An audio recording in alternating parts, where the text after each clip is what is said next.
Boa noite a todos. Então, como o professor André Caran já falou, dando continuidade à programação, temos o painel 4, Nada se cria, tudo se copia. Primeiramente, vou passar a palavra para a professora Henriette Caran, que é mestre e doutora em Literatura e Teoria Literária, professora do PP Letras da Universidade Federal do Rio Grande do Sul e é psicanalista. Com a palavra, a doutora Henriette.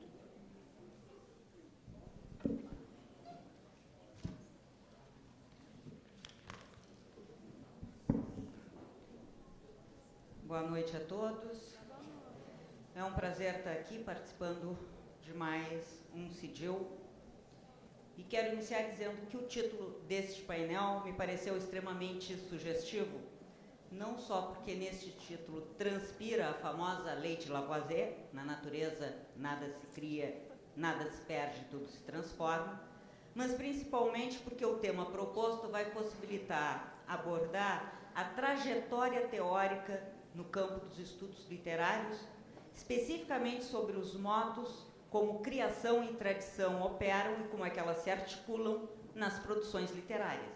E, a partir disso, eu vou apontar algumas questões que eu julgo pertinentes ao campo do direito. Então, não vou examinar os aspectos relativos aos direitos do autor, à propriedade intelectual e artística. Nos estudos literários, muitas são as teorias e os conceitos que, ao longo dos tempos, têm sido formulados para elucidar esse fenômeno que se chama criação. Assim, primeiro momento, o que interessa é explicitar de que modo os conceitos de tradição e de criação deram origem e se relacionam, respectivamente, com dois outros conceitos, convenção e originalidade.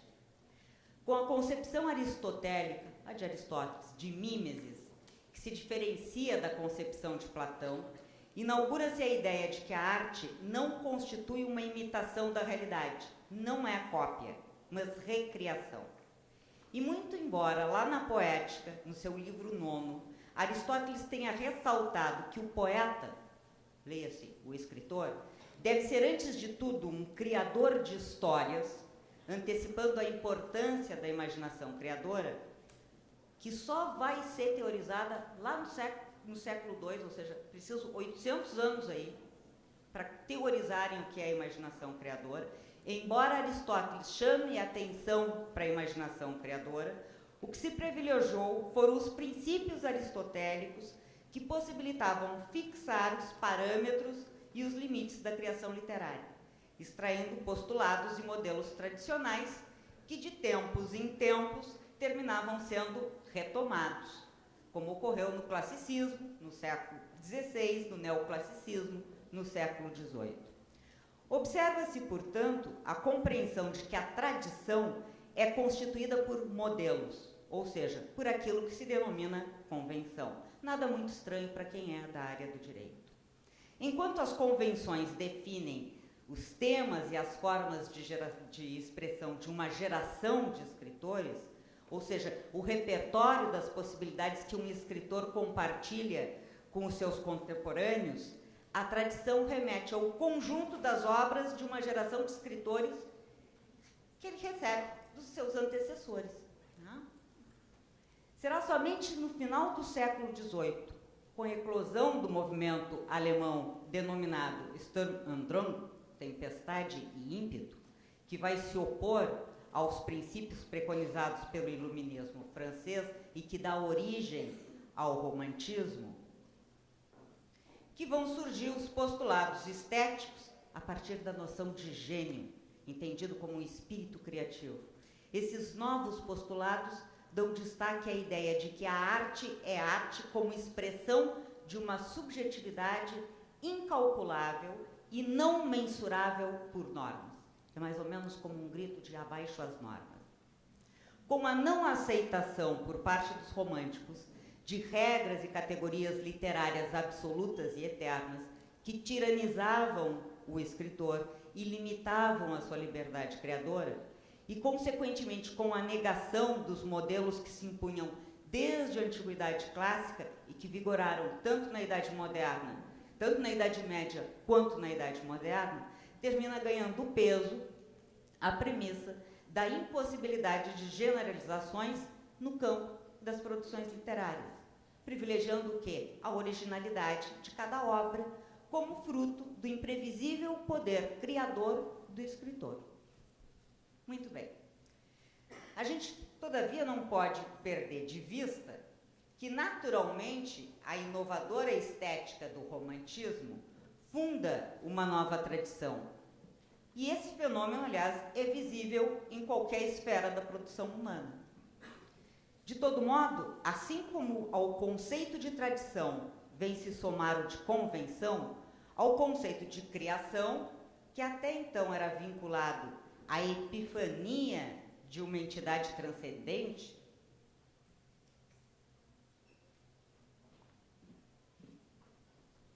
essa epifania pode ser através da ação das musas ou da inspiração divina, né? Então, essa ideia da criação como uma revelação, e aí a gente pode acompanhar, o percurso da literatura não é muito diferente do percurso da filosofia. Passa-se, então, a ideia de originalidade do indivíduo. O escritor assume plenamente o estatuto de criador, e a criação traz a marca indelével de sua individualidade e subjetividade. Além disso, o postulado nacionalista da estética romântica dá origem, no campo da teoria literária, às noções de fonte e de influência, que se vinculam historicamente tanto à fixação das literaturas nacionais, literatura italiana, literatura francesa, literatura espanhola, literatura alemã, quanto à identificação de pontos de contato entre autores de distintas nacionalidades. Quem é que influenciou o fulano? Qual é a fonte do Beltrano? Sendo a obra literária entendida como produção do gênio criativo, não é de se estranhar que as noções de fonte e de influência, vinculadas às ideias de originalidade e de imitação, sejam o ponto de partida do que se chama estudos de literatura comparada, e que, com o desenvolvimento desse ramo dos estudos literários, tenham surgido diferentes construtos teóricos que buscam elucidar os modos como determinado autor é influenciado por seus pares ou a eles serve como fonte de inspiração. Nesse sentido, é importante destacar a compreensão atual de influência, dos modos como ela se manifesta, a fim de não se corra o risco de acreditar que a influência obstaculize ou elida a capacidade criadora ou a originalidade de determinado autor. De fato, um componente essencial da originalidade será o espírito crítico. O escritor é capaz de entender e de aperfeiçoar o que outros já criaram. Contraditoriamente, ele se inspira na convenção, buscando romper com a convenção. Em outras palavras, as grandes obras literárias se caracterizam pela sua capacidade de problematizarem as convenções estéticas precedentes e de se proporem a reinventar o que é literatura. Curiosamente, Dom Quixote é um caso exemplar. Trata-se da primeira narrativa literária em que encontramos figurativizada a crítica à estética do período precedente, aliada à expressão do poder da literatura e da ameaça que ela representa pelos efeitos que pode provocar. Afinal, foi de tanto ler romances de cavalaria que o bom fidalgo perdeu a razão. E eu cito um trecho. Tanto naquelas leituras se enfrascou, que as noites se lhe passavam a ler desde o sol posto até a alvorada, e os dias desde o amanhecer até o fim da tarde. E assim, do pouco dormir e do muito ler, se lhe secou o cérebro. Ou seja, é de tanto ler que ele ficou louco, doidinho. É através da sátira que a crítica de Cervantes se faz sentir plenamente. Mas o que faz com que possamos atribuir à sátira o condão da originalidade? Essa seria a pergunta. E o mesmo vale para a paródia, para o pastiche, por exemplo. No início do século XX, os formalistas russos um dos marcos da moderna teoria literária, ao abordarem o processo de criação e sua constante renovação, desenvolveram o conceito de estranheme, termo que pode ser traduzido como singularização, estranhamento ou desfamiliarização. E esse conceito vai ser aplicado tanto no nível da linguagem, tendo em vista que a linguagem poética se diferencia da linguagem cotidiana, da linguagem científica e, convém explicitar, da linguagem jurídica, tanto no nível da linguagem quanto no nível do conteúdo e da forma, pelo potencial de ruptura com as visões de mundo e convenções estéticas já estabelecidas. Ou seja, a literatura, por sua natureza, ela é transgressora. Foram também os formalistas russos, sobretudo Tinianov, que não só forneceram novos critérios para se pensar a gênese e a evolução literária a partir do conceito de função construtiva, como possibilitaram ampliar o campo dos estudos literários ao defenderem que, sendo a língua um fenômeno social e a literatura um processo particular de elaboração da linguagem verbal, deve-se reconhecer que a literatura, pelo seu aspecto verbal, correlaciona-se com a vida social. E não se pode, portanto, deixar de examinar a correlação entre a série literária e as demais séries sociais. Ou seja, a vida em sociedade, as questões sociais entram para o campo da literatura. Já as formulações de Bakhtin, em especial as noções de dialogismo e polifonia, serviram de base para que Júlia Kristeva elaborasse o conceito de intertextualidade. Frase da Kristeva: todo texto se constrói como um mosaico de citações. Todo texto é absorção e transformação de outro texto. O mesmo diz Humberto Eco, escritor e semioticista, quando ele fala do seu romance, O Nome da Rosa. E ele destaca a importância que os outros livros tiveram na construção do seu. Abre aspas. Descobri o que os escritores sempre souberam e nos disseram muitas e muitas vezes. Os livros sempre falam sobre outros livros. E toda história conta uma história que já foi contada.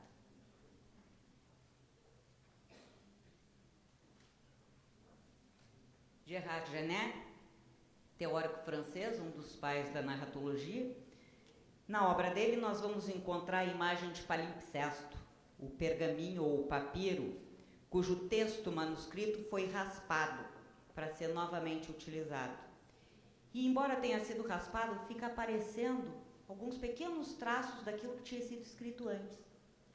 E quando a gente se depara com o texto, a gente lê o texto novo e alguns pedaços do texto antigo no meio. Essa ideia de palimpsesto se reúne com essa ideia de intertextualidade. Quem já não experimentou a sensação de déjà vu ao ler um texto? Eu já vi isso aqui em algum lugar. O modo de leitura linear de um texto se rompe quando isso acontece, quando o leitor percebe a presença através de uma referência implícita ou de uma alusão a outro texto. E o sentido desse outro texto é incorporado à compreensão do texto que está sendo lido, seja pelo contraste ou pela convergência. Considerando os efeitos do fenômeno que chamamos intertextualidade, Laurent Genis afirma, abre aspas, a intertextualidade é, pois, uma máquina perturbadora. Trata-se de não deixar o sentido em sossego, de evitar o triunfo do clichê por um trabalho de transformação. Do ponto de vista da criação e da historiografia literárias, bem como da literatura comparada, o conceito de intertextualidade possibilita ultrapassar os conceitos de fonte e de influência, para privilegiar a obra como um fato social. O texto situa-se na história e na sociedade. História e sociedade constituem textos que o escritor lê, e o escritor se inscreve na sociedade e na história para reescrever estes textos. Entretanto, a partir dos estudos da estética da recepção, especialmente de Hans Robert Jauss, que encontramos teorizada a noção de desvio estético, do qual resulta, então, esse caráter transgressor da literatura. que vai se concretizar em diferentes aspectos e níveis. No entanto, sempre que o desvio se institucionaliza, seja no nível da linguagem, seja do conteúdo ou da forma, esgota-se seu potencial de desautomatização. Sempre que a subversão se canoniza, ela adquire o estatuto de tradição e deixa de ser subversiva. Daí, a necessidade de constante renovação da produção literária, sua permanente necessidade de reinvenção. Mas a maior contribuição da estética da recepção, a meu ver, foi ter incorporado aos estudos literários o conceito de horizonte, cuja origem remonta a Husserl e que é trabalhado também por Gadamer. O conceito de horizonte possibilita contemplar a implicação das disposições individuais do leitor, os conteúdos da consciência, as intuições temporalmente condicionadas e a história de suas experiências naquilo que é a estruturação e significação que vão emergir do processo de leitura. Em suma, trata-se de privilegiar tanto o contexto histórico-cultural, que abarca a inscrição e circulação dos signos, como já vinha sendo feito a partir da noção de intertextualidade, quanto abranger também as experiências vividas por cada sujeito no espaço-tempo da sua própria subjetividade, como diz o professor Dino Delpino. E aqui eu gostaria de abrir um pequeno parênteses para evocar o paradoxo da linguagem apontado pelo psicanalista francês Didier Rosier. Para tornar-se sujeito, diz o psicanalista, é necessário que o ser humano adquira a linguagem de todos. Mas sendo a língua um código comum a todos os sujeitos falantes, aqueles que a falam a atualizam, infletem, modulam, transgridem, pervertem para expressar, para fazer reconhecer, para impor a sua subjetividade. Também em Benveniste encontramos questões bastante próximas, ao definir a subjetividade como, abre aspas, a capacidade do locutor se propor como sujeito, pois só a linguagem é capaz de fundamentar o sujeito na sua realidade, que é a do ser. Não há como não reconhecer, e aí nós estamos justamente nesse campo da intertextualidade, não há como não reconhecer, nas assertivas dos dois autores citados, a influência de Heidegger, a linguagem é a morada do ser. Ou seja, o ser é a linguagem que possibilita o real, porque é o meio através do qual o ser se deixa perceber. Fechado parênteses, que eu tentei explicitar esse vínculo entre linguagem e expressão subjetiva, meu propósito é favorecer a compreensão da importância do conceito de horizonte, considerando que horizonte abarca o conhecimento ativo do sujeito, integrado ao contexto histórico-cultural em que ele está inscrito e suas experiências pessoais, que é o pano de fundo sobre o qual o sujeito projeta os objetos a fim de confrontá-los com o que conhece. Ensina o Dino Delpino, cadê ele? Ensina o Dino Delpino, o sistema de referência de que um sujeito se utiliza na construção do sentido. Para isso, para favorecer a compreensão do modo como o horizonte constitui um sistema de referência e como ele se relaciona à manifestação do ser como linguagem, eu vou recorrer ao conto Pierre Menard, autor de Quixote, um conto de 1939 de Jorge Luiz Borges, que se encontra na coletânea Ficções, publicada pela primeira vez em 1944. O conto já tinha saído antes na revista Sul. E a partir desse conto eu pretendo levantar algumas questões que eu julgo pertinentes à atividade jurídica, enfocando a liberdade criativa no âmbito do direito. Nesse conto, o primeiro desvio estético se faz sentir na própria construção da narrativa, que se apresenta como uma espécie de resenha ou nota crítica, pois o texto consiste no catálogo, na lista, e nos comentários que o narrador oferece da produção crítica e literária de Pierre Menard, um autor fictício. O O levantamento das obras de Menard que foram publicadas é particularíssimo e, diga-se de passagem, completamente borgiano, sendo perceptível o que se denomina a originalidade estilística de um escritor, e fazendo lembrar, entre outros, o conto O Idioma Analítico, de John Wilkins, que está em Outras Inquisições, e a famosa taxonomia da enciclopédia chinesa, que figura nesse conto, e a qual Michel Foucault acredita a inspiração para o seu As Palavras e as Coisas. Incluem-se entre os textos não publicados de Pierre Menard, sua produção subterrânea, o termo é do narrador, os capítulos 9 e 38 da primeira parte de Dom Quixote e um fragmento do capítulo 22. O sujeito havia escrito esses capítulos que estão lá em Dom Quixote de Cervantes. Conta o narrador que Menard não queria compor outro Quixote. Isso seria fácil. Ele queria compor o Quixote.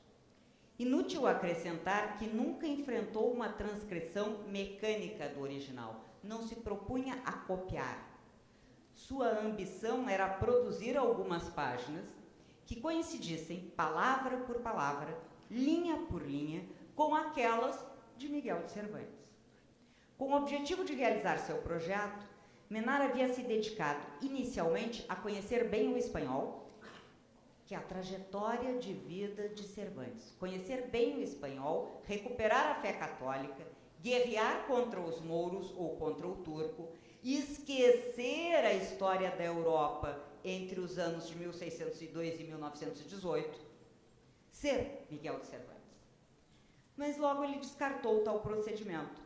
Considerou que ser Miguel de Cervantes e chegar ao Quixote era menos árduo, mas também menos interessante. Ele queria continuar sendo Pierre Menard e chegar ao Quixote mediante as experiências de Pierre Menard. O narrador refere que o texto de Cervantes e o de Menard são verbalmente idênticos, palavra por palavra, uma após a outra. Mas adverte que, mesmo sendo idênticos, o de Menard era quase que infinitamente mais rico. E para demonstrar isso, cita um trecho do texto de Cervantes. Aspas, a verdade, cuja mãe é a história, êmula do tempo, depósito das ações, testemunha do passado, exemplo e aviso do presente, advertência do futuro.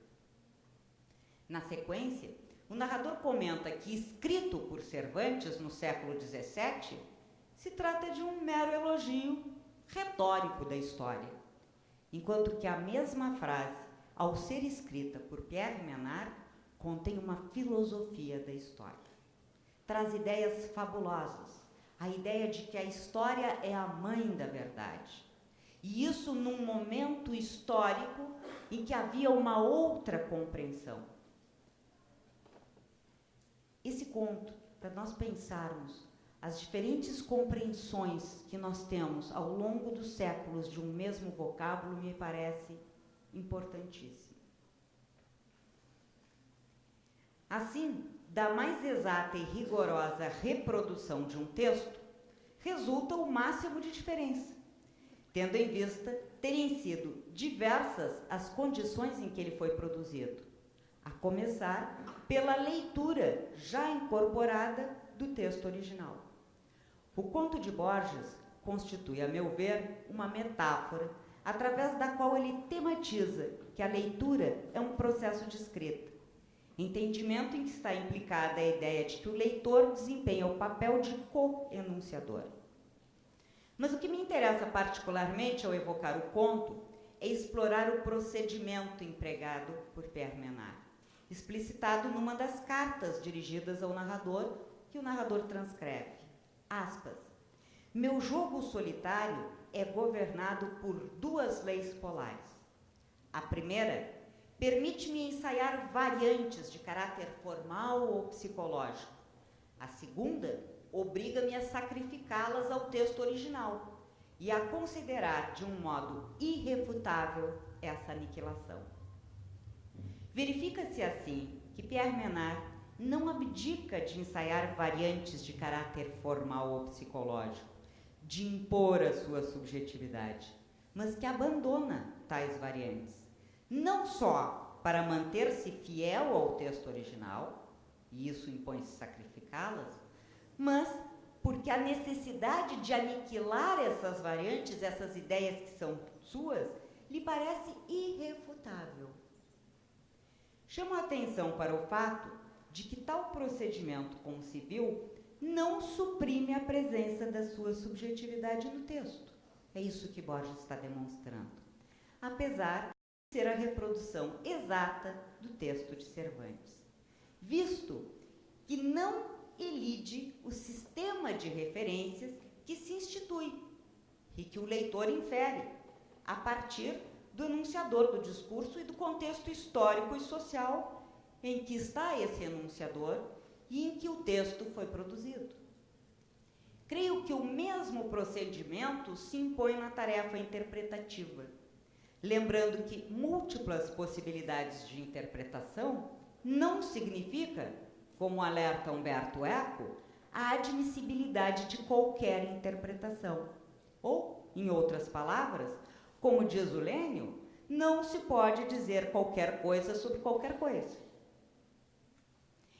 É com essa premissa que eu gostaria de formular algumas considerações sobre a criação e a produção no âmbito jurídico, destacando, de antemão, uma diferença de caráter funcional entre seus atores e que me parece importante. Aos representantes das partes é facultado, a meu ver, o amplo uso de recursos retóricos, o que abarca o imenso rol das figuras de linguagem, as metáforas, metonímias, antíteses, enquanto estratégias argumentativas, e também é facultada a capacidade criativa, seja no nível linguístico e discursivo, seja no nível lógico-formal, o que, aliás, se mostra muitas vezes um componente precioso. Mas não me parece que o mesmo se aplique aos juízes. O que justificaria hoje atribuir aos juízes a função de criadores do direito, função que extrapola o seu papel de produzir direito? E aqui eu vou pular toda uma parte que eu tinha sobre Mauro Capelletti, sobre uma das primeiras leituras a respeito dessa temática, nos dois livros Juízes Legisladores e Juízes Irresponsáveis, que eu queria, de alguma forma, retomar, onde Juízes Irresponsáveis vai surgir de uma frase do poeta Juvenal, poeta latino, né, que vai ser traduzida por Quem Controla o Controlador, né, e que vai ser o título em inglês do artigo que vai dar origem ao livro Juízes Legisladores, ponto de interrogação.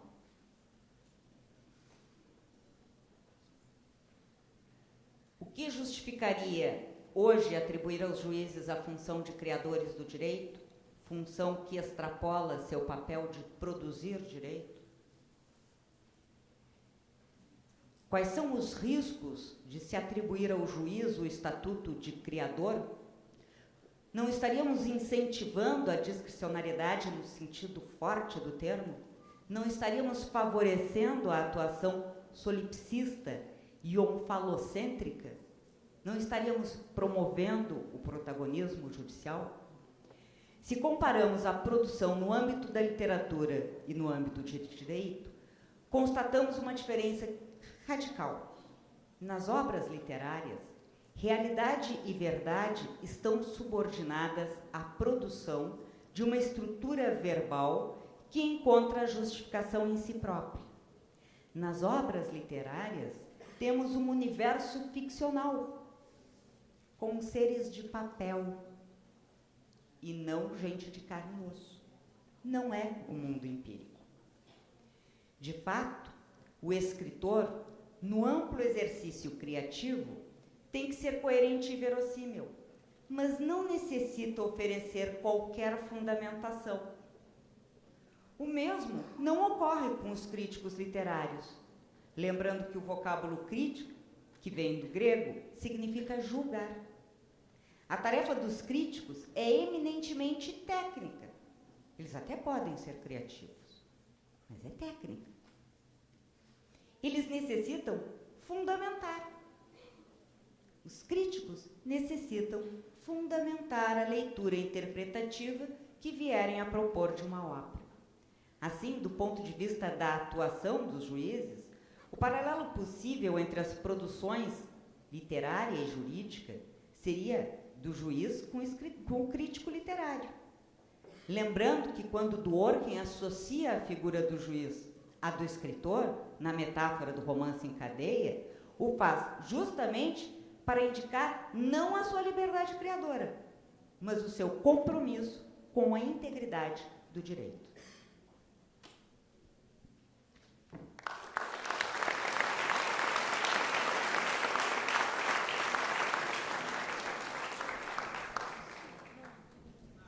Quando nós iniciamos, eu não tinha ainda a folha, a jovem do protocolo não havia entregue, então, falando ainda da professora Henriette, que além de mestre em teoria literária pela Pontifícia Universidade Católica do Rio Grande do Sul e doutora em estudos literários pela Universidade Federal do Rio Grande do Sul, é psicanalista, membro fundador e diretora financeira da Rede Brasileira de Direitos e Literatura e também é editora-chefe da revista que publica as produções científicas desse evento. E eu não havia apresentado o professor Vitor também, porque ele ainda estava escrevendo para mim, mas depois que o professor Vitor falar, nós teremos alguns minutos para as perguntas.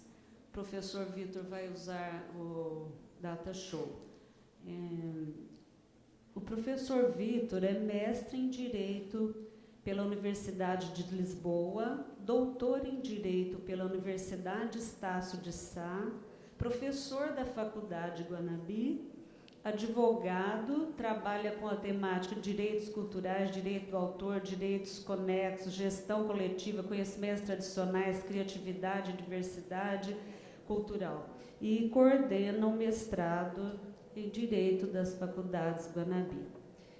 A jovem Luísa, do cabelo azul, está passando para anotar o nome das adesões ao jantar.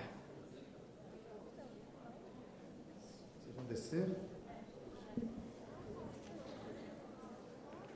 No teatro, o pessoal fala que quando alguém interpreta com o outro, ele é muito... Como é que é a expressão que eles usam? É mais do que bom. Para o teatro tem mais significado do que isso. Uma pessoa altruísta, né? Levanta a bola para o outro poder fechar, continuar a cena. Henriette falou toda a parte que eu não queria falar do painel, levantou a bola para poder falar do meu tema e, além de tudo, para fazer propaganda do livro, que é coisa que não se faz, né, Lena? Não se faz, que eu acho uma desfaçatez fazer isso, dizer que esse livro custa a módica quantia de R$35, um rodízio de pizza de baixa qualidade, ou algumas gramas do restaurante, aquilo, e a gente está lançando isso aqui no CIDIL. O nome do livro é Em Busca do Juiz Plagiador. No final, quando eu estiver me aproximando do final da palestra, a gente vai falar especificamente sobre essa temática. Eu vou agradecer a todo mundo, na pessoa do André, e ao público, né? Porque vocês são comportados, silenciosos, fazem perguntas interessantes. É um público bonito, ainda mais a gente vê que a gente está no segundo dia e a casa está cheia. Então, é um público interessado. Eu até cheguei a desconfiar que eram figurantes, né? Porque eles anotam as coisas, tem as coisinhas todas. Eu estava desconfiado, eu ia perguntar para o André isso mesmo. O que eu queria dizer para vocês é o seguinte: tem muita gente que está na faculdade de Direito aqui e pode estar achando essas nossas temáticas complicadas. Elas aparentemente são complicadas, porque quando você interrelaciona temas de tamanha complexidade como direito e literatura por si só, já existe aí uma verdadeira dificuldade em compreender como essas grandes áreas do conhecimento podem se comunicar. Então, o que eu queria dizer para vocês é que vocês têm que ser otimistas. É muito mais simples do que parece. Me faz lembrar uma história que o Lênio já ouviu umas 50 vezes, que é o que eu chamo de paradigma da mochila. O paradigma da mochila foi uma experiência prática que eu tive na Espanha e aprendi que o caminho deveria ser sempre que nós buscamos o mais fácil, ao invés de a gente ficar dificultando as coisas. E aí, numa das vezes, muitos anos atrás, que eu fui à Espanha, logo no início, eu falava um espanhol muito ruim, macarrônico, e ganhei muitos livros de um amigo, e precisava comprar uma mochila. Então, fui a uma loja grande que se chama El Corte Inglês, fui ao setor, que eu encontrei uma pessoa e perguntei, olá, muito tímida, né? Olá, eu me gostaria comprar uma bolsa para pôr livros, amigos, regalo livros, poner bolsa, e onde, meio índio, né? Onde me compra livros, bolsa, uma coisa assim. E ela, claro, como uma espanhola clássica e típica, me respondeu com uma docilidade ibérica. Va a poner los libros. Ya. Entonces se va aquí a la derecha, al fondo se va y tener todo lo que quieres. Eu disse, e como se chama isto acá em Espanha? E ela disse, mochila. Eu procurei o pior caminho, com a evidente pior possibilidade de usar as palavras que eu não dominava o idioma, para chegar ao caminho mais simples. A gente faz isso no direito. Quer dizer, a gente fazia, a gente começar a estudar direito de verdade, por exemplo, com essas pessoas que estão aqui nesse colóquio. E além da questão da forma, de como se chegar ao caminho, a gente não pode dizer qualquer coisa. Já foi citado pela Henriette. Henriette, só me caso com você, porque senão eu teria que ser... O André ia ser meu enteado, e aí seria muito complicado isso na minha vida. Mas, fora essa hipótese, está tudo certo, tá? A gente pode pensar nisso. Só fazendo um parênteses, que eu deveria ter falado isso antes. Agora eu quero falar com vocês sobre a questão do conteúdo. Como muitas pessoas parecem fazer análises do direito no Brasil, e muitas vezes a gente vê decisões judiciais, parecidas com discursos como esse dessa moça, que não vai falar de direito, mas... Esse trovão aí que a gente vê aí do céu, é quando a gente polui a terra. Aí a poluição terrestre, ela sobe em forma de ventinho. Aí a nuvem, ela capita. Entendeu? E vem também a poluição da galáxia, que é a poluição intergalactical. As duas, elas se chocam. No que ela se choca no céu, o céu tem o quê? Uma convulsão. Entendeu? É essa convulsão que faz esse barulhão todo, esse trimidum todo aí que a gente escuta e chama de trovão, entendeu? E diz que quando o baque é muito forte, João, ó, pra você ver que negócio, quando o baque é muito forte, as placas tectônicas, elas fazem o quê? Elas se desloem. É por isso que tem muita estrela do mar, João. Sabe por que tem estrela do mar? Porque quando as placas tectônicas, elas se desloem, ela balanceia todo o firmamento. Aí as nuvens, elas não conseguem, as estrelas não conseguem ficar paradas. Entendeu? As estrelas fazem o quê? Elas caem. No que elas caem, elas não podem ficar aqui na Terra, porque a umidade da Terra, ela é baixa. Entendeu? Elas vão para onde? Elas vão para o fundo do mar. É por isso que tem estrela do mar. Eu aprendi isso aí quando eu tinha... Na quinta série, eu tinha 7 anos. Né? Eu aprendi em ciência. Entendeu? E na terceira série, João, para você ver como que eu era supimpa. Na terceira série, eu já era suplente da professora de física quântica. Entendeu? Aí se fosse uma prova, eu acertava. O trovão nada mais é do que a reação celestial, entendeu? Que o céu tem ao receber 2 tipos de poluição, que é a poluição terrestre e a poluição intergalactical. Aí forma esse trovãozada que a gente vê aí. Você tá entendendo? Esse trovão aí que a gente vê aí.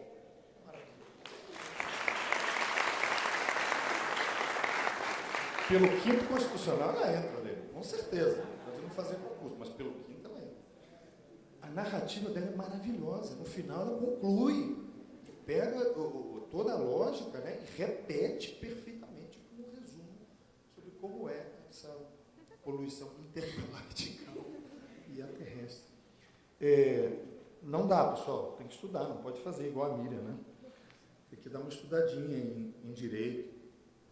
E, brincadeiras à parte, o que eu gostaria de passar para vocês são alguns conceitos sobre direito de autor, que é a área que eu milito com mais veemência, para se compreender essa questão da presença do sujeito, do objeto, e se de fato nada se cria, tudo se copia, e em que medida o direito permite que isso continue ocorrendo, e de que maneira, gente, isso pode ser trazido à questão da decisão judicial, ou às decisões judiciais.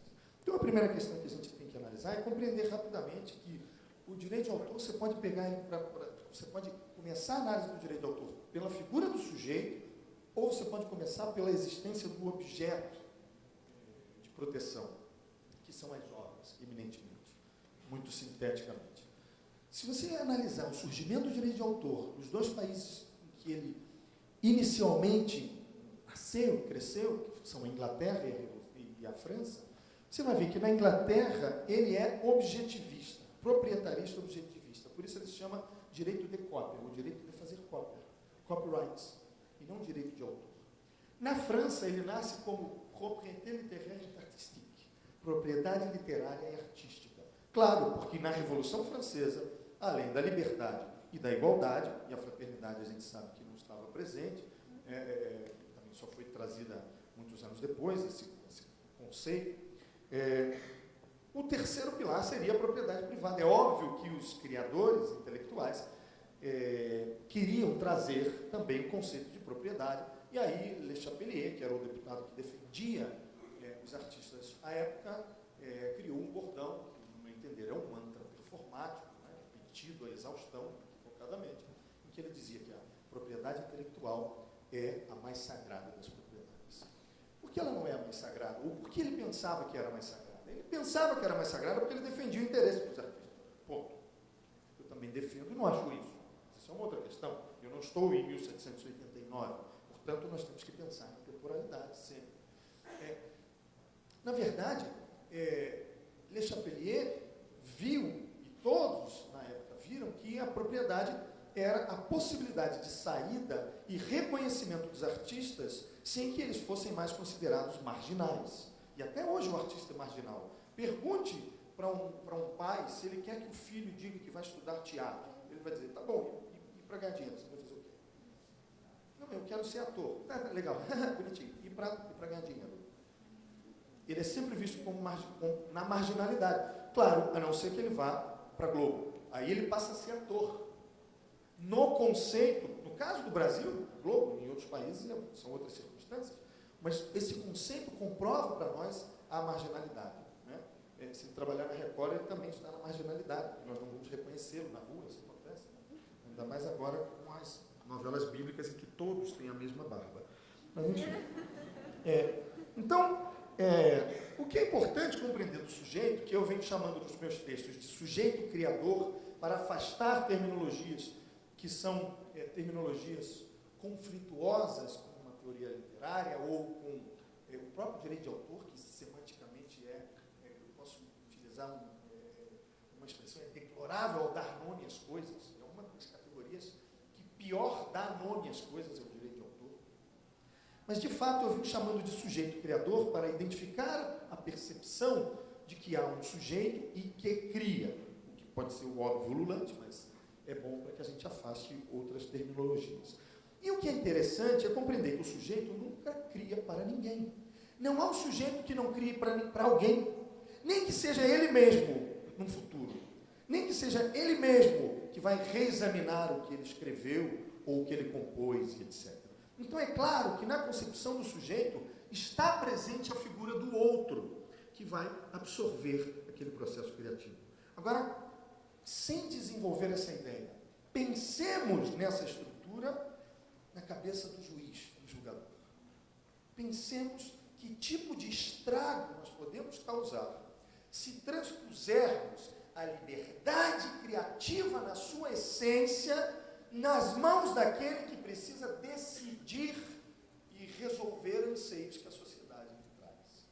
Então, aí a gente já começa a ter um afastamento, segundo as minhas teses, e obviamente já antecipadas pela Henriette, e por toda a escola que o Lênio vem desenvolvendo nos últimos 15 ou 20 anos, né? Que realmente afasta essa possibilidade de criação livre por parte do julgador. E aí, entendam bem, se a gente pensar no sujeito, a gente precisa compreender que, por outro lado, há o objeto de proteção. O objeto de proteção, basicamente, será a obra artístico-literária, vamos chamar de obra artística. E se você conduz ao julgador a posição de que ele é um sujeito criador, você está dizendo que o que ele produz é uma obra. E você dá ainda mais poder a ele para que ele crie com ainda mais liberdade, arvorando-se na sua plena capacidade criativa, sendo que ele se esquece das chamadas condições de possibilidade do direito de autor. E essa é uma questão relevante para nós. O juiz, além de não ser sujeito criador, e obviamente eu estou contando o final do filme, né? Ele não é um sujeito criador, porque aquilo que ele produz não é uma obra. Mas a gente pode ir além quando a gente pensa nas condições de possibilidade para a aplicabilidade do direito de autor. Quais são elas? A criatividade. E aqui a criatividade no sentido de algo ser criado por uma pessoa. No caso, eu nomeei o sujeito criador. Originalidade. Fora do direito de autor, nós confundimos criatividade com originalidade. Né? Dizemos que um sujeito é criativo. Mas aqui é importante pontuar que, quando falamos que alguém é criativo, porque é inovador, estamos tratando de um critério que se chama originalidade, que é uma condição de possibilidade.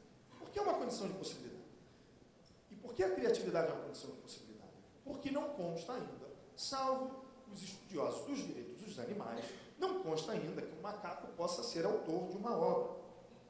E eu vou continuar defendendo essa tese, ainda que eu possa defender outras teses, digamos, mais humanísticas, como pretendem os nossos colegas que trabalham nessa seara do direito dos animais.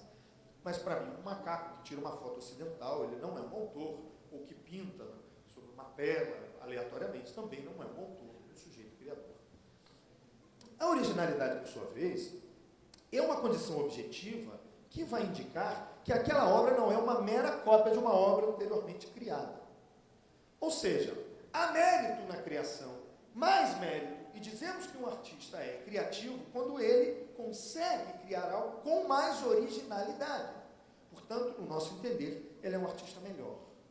Essa originalidade pode se dar, inclusive, na interpretação.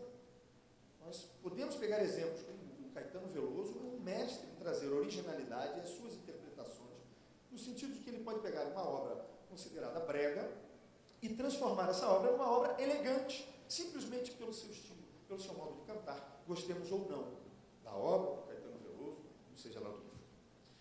O fato é que a originalidade, como condição de possibilidade do direito de autor, não pode ser um conceito que vá somar a uma qualidade de uma decisão judicial. De fato, quanto mais original, e é muito reducionista isso que eu estou dizendo, mas no livro vocês podem expulsar mais essas ideias, né? A originalidade, de fato, quanto mais original uma decisão judicial, em tese, nós podemos dizer que pior ela é. Pior ela é. De fato, ela não tem que ser original. Ela tem que atender à tradição das decisões que vêm sido tomadas e estão fazendo parte da cultura jurídica de um determinado ordenamento. E isso sim. Então, nós afastamos, veja, a condição do juiz de sujeito criador. Afastamos o resultado do seu trabalho intelectual como se obra fosse, porque não é. Afastamos a primeira condição de possibilidade, que é o ato criativo. Eu ainda não afastei ainda, mas afasto agora. Porque, de fato, ele não está atuando como sujeito que cria quando decide. Ele é o Estado. Ele não é um sujeito que está criando. Ele está fora do terreno da liberdade, ainda hermenêutica de interpretação do mundo para criar algo inovador. Não lhe é permitido. Então ele se afasta também, ou afasta-se a condição de possibilidade da criatividade. A originalidade também. E a terceira condição de possibilidade é a exteriorização. Só cabe essa ao juízo, que é a obra intelectual, ou nesse caso, a atividade intelectual, ser extraída do interior desse criador e que passa a fazer parte do universo perceptível pelos sentidos humanos. O caso dele é simplesmente ele decidir algo e colocar no papel. É muito menos do que alguém que tem a capacidade de sentar no piano e nos emocionar.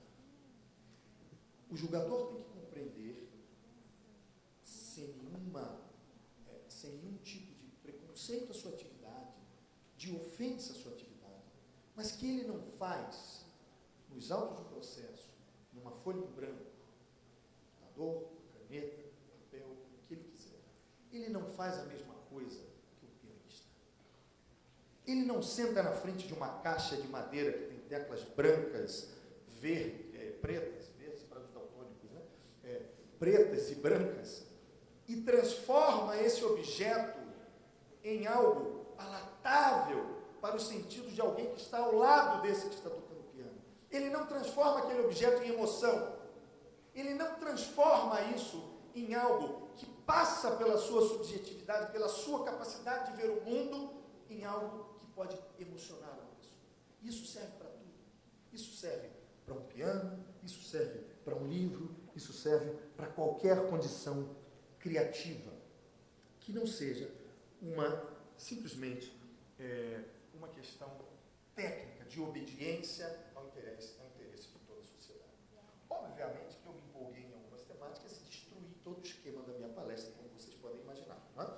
Mas isso não traz nenhum tipo de prejuízo para nós, porque eu vou aqui pegando cola e enquanto a gente vai seguindo adiante.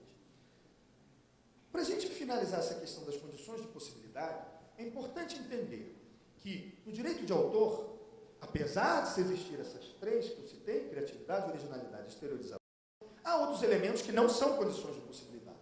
O registro, por exemplo.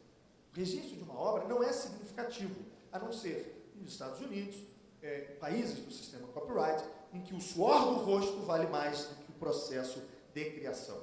A discussão de decisões judiciais é mais valiosa em países em que se objetifica o resultado intelectual do que em outros, em que, na verdade, se está promovendo a proteção de uma interpretação do mundo por meio de uma obra protegível por direito de autor.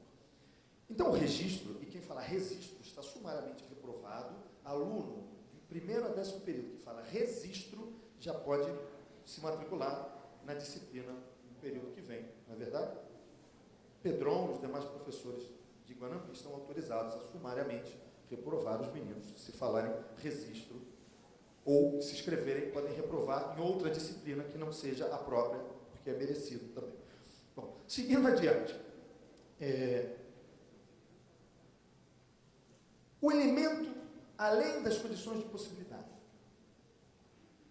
além do registro, que não é exigido como tal, a gente chega a uma exclusão interessante do direito de autor, que é o que significa para peças como Pierre Menard, que foi aqui destrinchada corretamente, perfeitamente pela Henriette.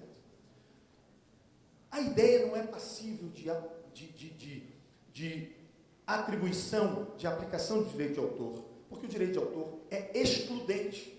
Ele é um direito que trabalha com exclusão. São direitos exclusivos para aquele que cria e, eventualmente, para outros sujeitos que permeiam o universo artístico-cultural. Sempre lembrando que deve-se ter muito cuidado com toda a política cultural dos países, porque sempre se levanta a bandeira do criador e, muitas vezes, são os intermediários que estão fazendo uso dessas condições, porque, na verdade, quando você tem uma criação, você tem a extensão de um sujeito criador na interpretação do mundo por meio de uma obra, mas isso só vai ter significado econômico quando esta obra virar um produto. Um texto do Lênio vale para mim como texto, mas só vale para a editora como produto, como livro. Ele não serve como texto. Ele serve como produto. Muito bem. Então, além dessas questões, as ideias elas não podem ser objeto de proteção.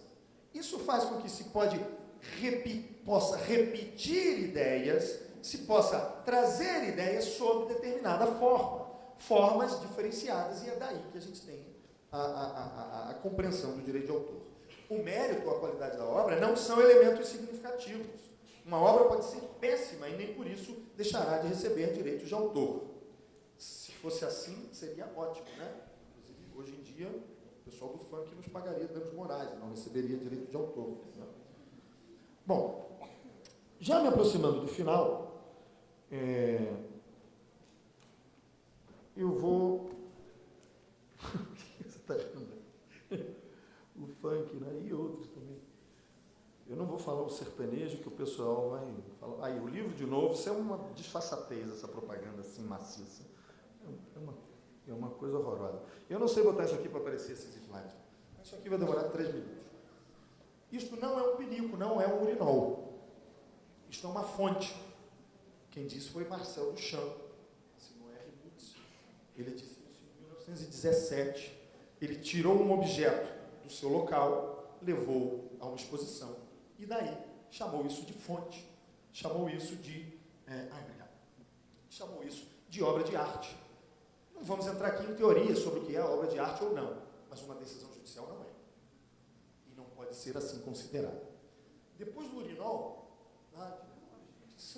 que absurdo, só porque tem somente 60 exemplares, se não comprar hoje pode dar problema de conseguir mais tarde, isso é um absurdo. Aqui, depois do urinol, a gente tem essa... Já estou terminando. A gente tem essa imagem de uma obra do Joseph Kossut, que é um artista conceitual maravilhoso. Isso aqui, Lênin, não sei se você conhece esse autor. Essa obra chama-se Três Cadeiras. Ele tem uma cadeira, a foto da cadeira e a definição de cadeira. É arte conceitual, hermenêutica, na sua mais pura acepção, obviamente, porque a gente consegue perceber aqui que a ideia é discutir sobre a existência desse objeto como arte ou não, mas por si só, isso é uma mera ideia. Ele replicou essa ideia em vários e vários outros de suas obras. Bom, não vou falar mais sobre as imagens, porque o André já me pediu para terminar, e eu já estou terminando mesmo. Vou só passar mais 2 ideias aqui, rápidas, André. O paradoxo do direito de autor é que ele não aceita o plágio. Ele não aceita a repetição de uma obra idêntica, como se o novo autor, que na verdade nem autor deve ser considerado, nem sujeito criador deve ser considerado, não aceita a sua condição de sujeito criador. Portanto, o plágio é uma espécie,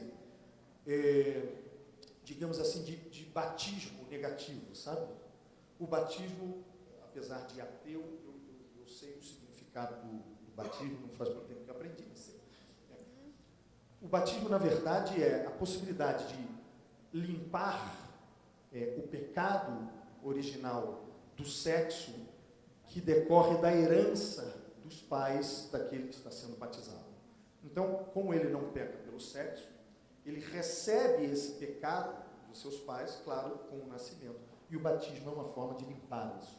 Na verdade, quando um autor se faz passar por autor, um sujeito criador de outra obra que já foi criada por alguém, ele está tentando limpar esse pecado original por meio de um batismo com o seu nome, só que negativamente. Né? Então, finalmente, eu vou terminar cortando muitas partes aqui da minha carne, lamentando ter que ir embora. Já vou, tá, querida? O livro, o nome do livro é Em Busca do Juiz Plagiador. Na verdade, eu concluo dizendo que eu queria passar uns conceitos de direito de autor que não são aplicáveis às decisões judiciais, que na literatura a liberdade, ou nas artes a liberdade é obviamente plena, mas queria só terminar dizendo umas frasezinhas e uma ideia de um maestro chamado Roberto Muti. Roberto Muti ganhou um prêmio anos atrás, ele, um grande maestro italiano, ele citou uma conversa que ele teve com o Toscanini, e que o Toscanini dizia para ele que o maestro não simplesmente marca o tempo, mas ele consegue tomar da alma dos músicos o sentimento por trás de cada nota musical. Não as notas, porque as notas são a expressão concreta dos sentimentos. E sim, portanto, os sentimentos. Eu vou além. Eu acho que em cada nota e pausa, há uma sensação de emoção. O compositor, ele transforma uma tecla, um objeto, em nota, e uma sequência de notas em tragédia, em amor, em desejo, em paixão. Um poeta transforma signos convencionais, letras, em amor, em desejo, em paixão. O bom amante transforma o olhar, o toque, o beijo em amor, em desejo, em paixão. O que os faz equivaler aos bons poetas. Ainda que nem todo bom poeta seja um bom amante.